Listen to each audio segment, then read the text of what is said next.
大家好，今日係4月24星期一。見到我咧着到唐裝衫啦，因為今日咧就國藝控股咧就有個晚宴，咁就希望咧嘉賓咧就着啲清裝或者民初嘅衫。咁我諗我套套都係西裝，咁着到中山裝啦，應該都應景嘅嚇。今日係第一次喺ViuTV 啦，同埋 TVB 嘅 J5 嗰度以唐裝衫咁嚟做節目。其實啱啱先收到啲朋友嘅電話，佢哋話咧幾好睇喎，我覺得都幾好睇嘅。唔知大家中唔中意啦？好啦，睇翻成個大市啦。A 股咧今日咧係跌得比較明顯，日中曾經跌近2%，咁收市跌幅係略為收窄。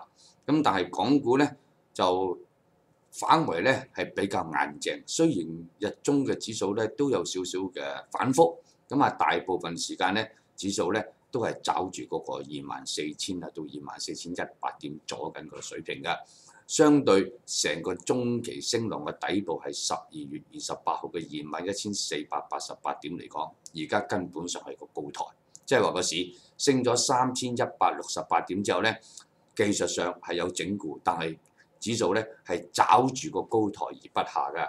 咁一般咁嘅情況咧，只有兩個解讀嘅啫。第一，個升勢係有餘未盡；第二就係整固完之後咧，如果冇乜資金入市咧，佢會持續喺度拉鋸、升跌咁樣進行一個反覆拉鋸嘅格局，直至到咧有明確嘅方向為止嘅。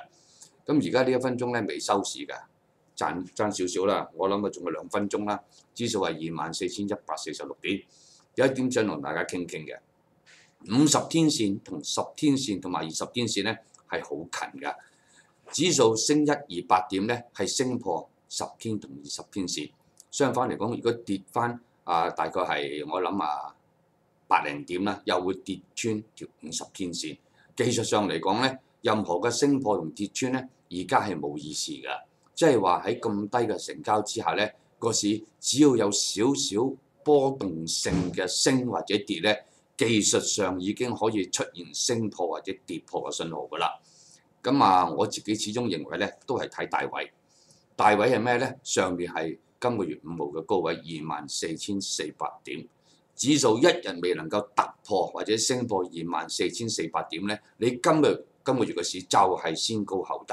技術上嚟講，仍然都仲係反覆待變嘅格局。當然知啦，升破咗24,400咧，理論上個市咧係可以扭轉成為先低後高。不過嗰一刻咧，又要睇成交金額。如果成交金額唔係太過亮麗嘅話咧，有波幅冇升幅，有反彈，不過冇大升㗎。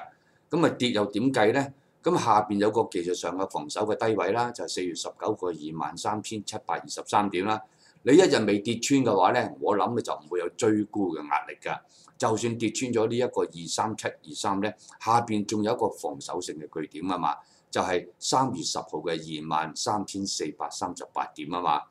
我諗上個禮拜5同大家傾過啦，成個市直到而家呢分鐘咧，一浪高於一浪嘅走勢係冇變到㗎，因為由21,488點嘅起步咧。第一個浪頂咧去到23,397，之後跌翻落去22,997，回頭就升翻上2月嘅高位24,216點。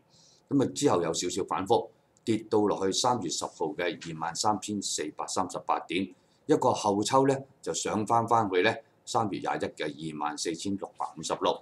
咁即係話咧，技術上直到而家呢1分鐘，成個市都係處於浪接浪、浪高於浪嘅中期升勢之中，只不過升咗11個禮拜，累積嘅升幅有3,168點，所以技術上係需要整固同消化。好早前同大家講過啦，一個正常嘅整固同消化咧係需要4到6個禮拜㗎。由3月21到而家呢分鐘已經踏入第5個禮拜㗎啦。會唔會4到6個禮拜結束咗之後咧，個市會有一陣亮麗咧？咁啱咧，嗰時候咧就係5月份。5月傳統嚟講係窮㗎嘛，咁今年5月到底係點樣咧？而家呢分鐘都好難定奪。但係我覺得咧，個市咧係冇咩特別黑天鵝事件㗎。包括英國提早大選，其實嚴格嚟講唔係幾關我哋事嘅喎。咁啊，法國大選其實亦都唔會有黑天鵝事件，朝鮮局勢亦都緩和咗啦。咁啊，夾硬揾嘅係有啲反為不明因素，例如好似 A 股啦，直到而家呢分鐘都有少少反覆，但係我覺得咧反覆之餘咧係冇太大嘅跌幅㗎。好啦，今日就講到呢度嚇。